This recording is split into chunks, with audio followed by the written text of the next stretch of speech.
신변 보호자의 집에 들이닥친 스토커. 집을 비운 여성은 화를 면했지만 가족이 살해당하고 중태에 빠진 충격적 사건. 저 이 동네 온 지 2달밖에 안 됐는데 깜짝 놀랐어요. 그런 일들이 다 우리 먼 데서 생긴 줄 알았지 눈앞에서 생긴지 생각도 못했어요. 서울 중구에서 신변 보호자가 피살된 지 한 달 만에 반복된 사건이었습니다. 새로운 형태의 사회적 갈등이 수년 전부터 발생을 했지만 수사력은 사실상 제자리 과거의 패러다임에 머물러 있다. 반복되는 경찰의 신변 보호 실패. 그 원인을 알아봤습니다. 흉기를 들고 서울 송파구에 있는 피해자의 집으로 찾아온 스토킹 가해자. 가해자가 휘두른 흉기에 신변 보호를 요청한 A씨의 모친이 사망하고 남동생은 중환자실에서 치료 중입니다.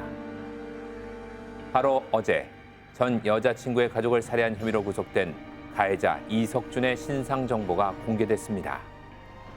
피해자가 친구에게 보낸 문자를 보면 폭행과 생명의 위협을 느낄 정도의 협박이 있었던 것 같고요.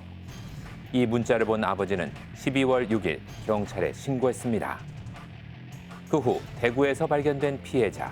그런데 가해자를 체포하지 않은 경찰. 피해 여성의 진술에 따르면 경찰에게 성폭행을 당했다라고까지 이야기를 했는데 이 부분이 이 가해 남성의 진술과 일치하지 않는다는 이유에서 경찰은 그 당시에 이 가해자의 신변을 확보하진 않았습니다.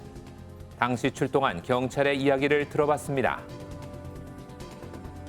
당시 진술이 또 좀 상반되고 지인들하고 합석한 자리 식당이라 할까 술집이라 할까 그 밑에 주차장에 있었기 때문에 감금이라고 볼 수 없었고 그 당시에는 강압적인 분위기는 아니었던 것 같습니다.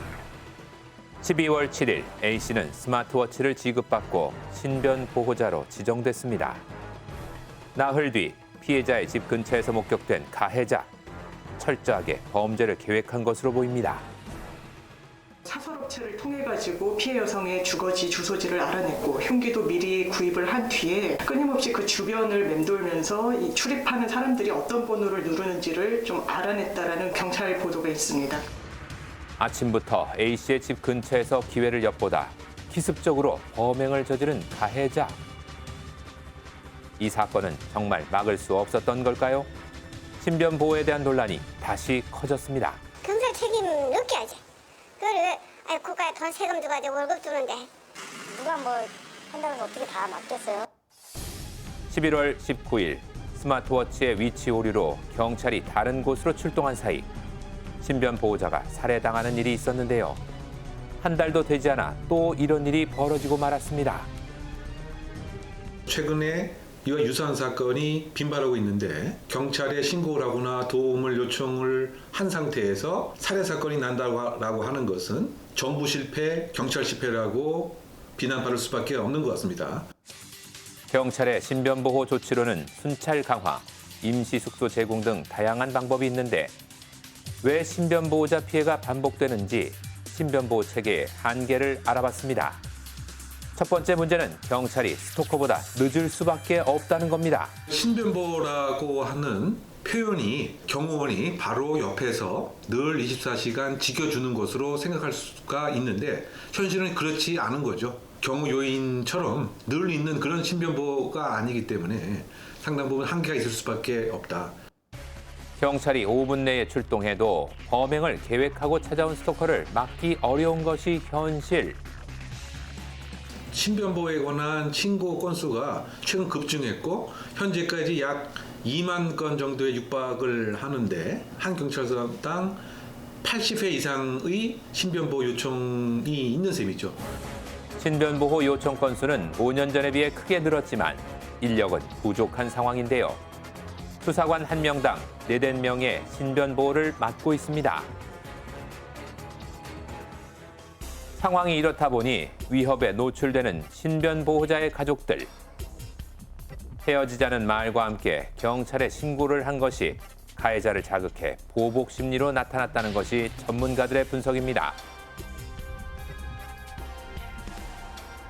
스토커의 행위자들의 행동적 특성이 그 피해 당사자 개인뿐만이 아니고 가족까지 나의 적으로 생각하는 이런 경향이 강한 겁니다. 지난 7월 제주에서도 신변 보호를 받던 여성의 아들을 스토커가 살해한 사건이 있었습니다. 당시에도 경찰은 체크리스트를 보완하며 재발 방지를 약속했지만 또다시 신변 보호자의 가족이 목숨을 잃었습니다. 신변 보호 당사자도 제대로 지키기 힘든데 신변 보호자의 가족까지 지킬 여유는 없는 것이 현실. 더 큰 문제는 가해자의 통제가 이루어지지 못한다는 겁니다. 피해자는 수동적으로 피할 수만 있지 다가오는 가해자를 완전히 피할 수는 없었다는 거죠. 현행법 내에서 스토커의 이동을 제한할 방법이 전혀 없는 건 아닙니다. 스토킹 처벌법 잠정조치 4호에 따르면 스토커를 가둘 수 있는데요. 그런데 문제는 법안이 있어도 제대로 활용을 못하고 있다는 겁니다. 그래서 저번 서울 중구 신변보호자 사건 때도 논란이 있었는데요. 이번에도 잠정조치 4호는 쓰이지 않았습니다. 법을 어길 시 처벌이 약한 것도 문제입니다. 경찰이 선제적으로 법원의 허가를 받기 이전에라도 접근금지 처분을 내릴 수는 있는데 이 경우는 한 달의 기간밖에 되지 않을 뿐더러 이것을 어기더라도 형사처벌을 할 수 있는 규정은 없습니다. 그렇다면 해외의 경우는 어떨까요? 미국은 데이트 폭력과 스토킹이 발생하면 의무적으로 가해자를 체포하는 제도를 뉴욕 등 23개 주에서 채택 중입니다. 영국은 스토킹 피해자 주변인에 대해서도 스토커의 접근 금지 명령을 내리는 제도가 활성화돼 있다고 합니다. 반복되는 사건들로 스토커의 접근을 막을 강력한 대책이 필요하다고 전문가들은 입을 모읍니다. 전자발찌를 스토킹 범죄 가해자에게 채워라. 미리 경고음이 경찰에 울리고 피해자에게 울림으로써 접근하기 이전에 차단할 수 있는, 그래야만이 피해자가 피해를 모면할 수 있고 예방할 수 있다는 것이죠. 하지만 전자발찌를 통한 스토커 감시는 사회적 합의와 법적 문제가 남아있어 스토킹 처벌법 잠정조치 4호의 적극적 활용이 필요하다는 주장이 힘을 얻고 있습니다.